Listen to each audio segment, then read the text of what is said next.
Very very very good morning to everyone. जैसा कि यहाँ पे चैप्टर 12 कंप्लीट हो गया था, जो हमारा ऋग वैदिक काल था। अब चैप्टर 3 में उत्तर वैदिक अवस्था के बारे में जानते हैं। ये हमारे चैप्टर का नाम है उत्तर वैदिक अवस्था, राज्य वर्ण व्यवस्था का की ओर। ठीक है, तो कुछ पॉइंट्स इसके हो गए थे, 4-5 पॉइंट्स कुछ ऐसे थे, तो वो पॉइंट्स हो गए थे। तो आगे के पॉइंट्स पे चलते हैं। लास्ट का पॉइंट ये शायद था ना कि विपत्तियों और व्याधियों के निवारण के लिए तंत्र मंत्र संग्रहित हो, ये था। तो आगे के पॉइंट्स पे चलते हैं। दिया हुआ है 1000 से 500 ईसा पूर्व में उत्खनन और अनुसंधान के फलस्वरूप इसी काल और इसी क्षेत्र के लगभग 700 स्थल प्रकाश में आए हैं, जहाँ सबसे पहले बस्तियाँ कायम हुई थी। लगभग में 1500 ईसा पूर्व में उत्खनन का अनुसंसाधन मतलब उत्खनन और उत्खनन और अनुसंधान जो है वो फलस्वरूप मिला। ठीक है, इसी काल में ही और इसी क्षेत्र में, मतलब कि उत्तर वैदिक काल में ही और इसी क्षेत्र में ही जहाँ उत्खनन मिला वो 700 स्थल प्रकाश में आए हैं। लगभग 700 स्थल प्रकाश में आए हैं, जहाँ सबसे पहले बस्तियाँ कायम हुई थी, जहाँ सबसे पहले बस्तियाँ बनी हुई थी, लोग रहते थे। इन्हें चित्रित धूसर भांड को PGW अर्थात पेंटेड ग्रे वेयर कहते हैं इंग्लिश में, अर्थात पेंटेड ग्रे वेयर PGW के नाम से जानते हैं चित्रित धूसर मृदभांड को। इन्हें चित्रित धूसर मृदभांड स्थल कहते हैं क्योंकि यहाँ के निवासी मिट्टी के चित्रित भूरे रंग, मतलब कि ये मिट्टी के बर्तन बना देते हैं, कटोरी थालियाँ ये सब हुए। ठीक है, ये सब था मृदभांड का मतलब यही होता है।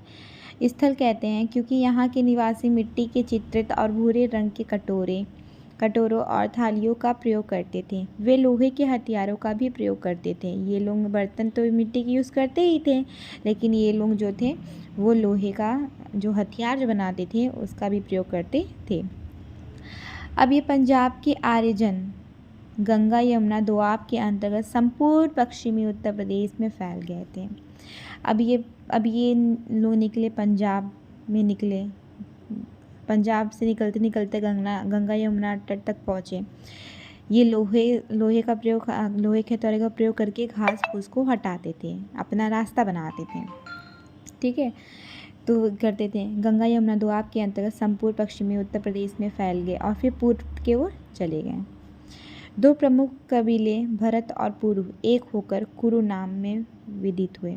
जो दो प्रमुख कबीले हैं, भरत हैं और पुरु हैं, वो एक होकर कुरु के नाम से विदित हुए, कुरु के नाम से जाने गए। धीरे धीरे वे पंचालों से भी मिल गए। अब जो भरत पुरु थे वो धीरे धीरे पंचालों से भी मतलब कि जैसे कि जो भरत और पुरु थे वो धीरे धीरे पंचालों से भी मिल गए। दोआब के मध्य भाग पर कबीज थे। इस प्रकार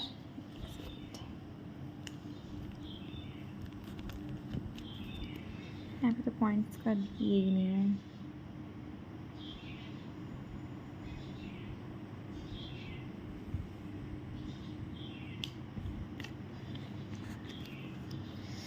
जैसा कि यहाँ पे दिया हुआ है कि अब जो कुरु थे, जो मतलब कुरु मीन भरत और पुरु जो थे वो धीरे धीरे पंचालों से भी मिल गए थे। दोआब के मध्य भाग पर कबीज थे। इस प्रकार कुरु पंचालों की सत्ता दिल्ली क्षेत्र पर और दोआब के ऊपरी भाग और मध्य भागों में पर फैल गया। जैसे कि अब जो पंचाल थे, जब महाभारत में जब पंचाल जब उनका हुआ पांचाली के साथ, मतलब कि तब फिर ये मतलब कि जो पंचाल थे वो वहीं के रहने वाले थे ना, तो इसलिए कुरु और पंचालों में सत्ता दिल्ली क्षेत्र पर और दोआब, मतलब ये लोग फिर मिल गए। क्षेत्र पर और दोआब के ऊपरी भाग और मध्य भागों पर फैल गई। कुरुकुल का इतिहास भारत युद्ध को लेकर मशहूर है। जो कुरुकुल, जो महाभारत में जो युद्ध होते थे कुरुकुल में, तो उसका इतिहास भारत युद्ध को लेकर मशहूर है। जो महाभारत का है वो मतलब उसका इतिहास सिर्फ और सिर्फ भारत युद्ध के लिए, कभी भी पूछा जाता है कि भारत युद्ध को लेकर मतलब कि कौन मशहूर है, कौन सा इतिहास, मतलब तो कुरुकुल का इतिहास। अब धीरे धीरे जैसे जैसे आगे आगे बढ़ता गया वैसे वैसे नाम उसके चेंज होते गए। तो वही दिया हुआ कुरुकुल का इतिहास भारत युद्ध को लेकर मशहूर है, जिस पर महाभारत नाम का विख्यात महाकाव्य है। इस पे जो महाकाव्य बना हुआ है। जैसे कि हमारा इतने पॉइंट्स हो गए हैं, अब बाकी पॉइंट्स आपको कल देंगे। अगर मेरा वीडियो अच्छा लगे, पसंद आए तो प्लीज़ इसको लाइक, सब्सक्राइब, शेयर जरूर करें। आप लोगों का बहुत बहुत धन्यवाद।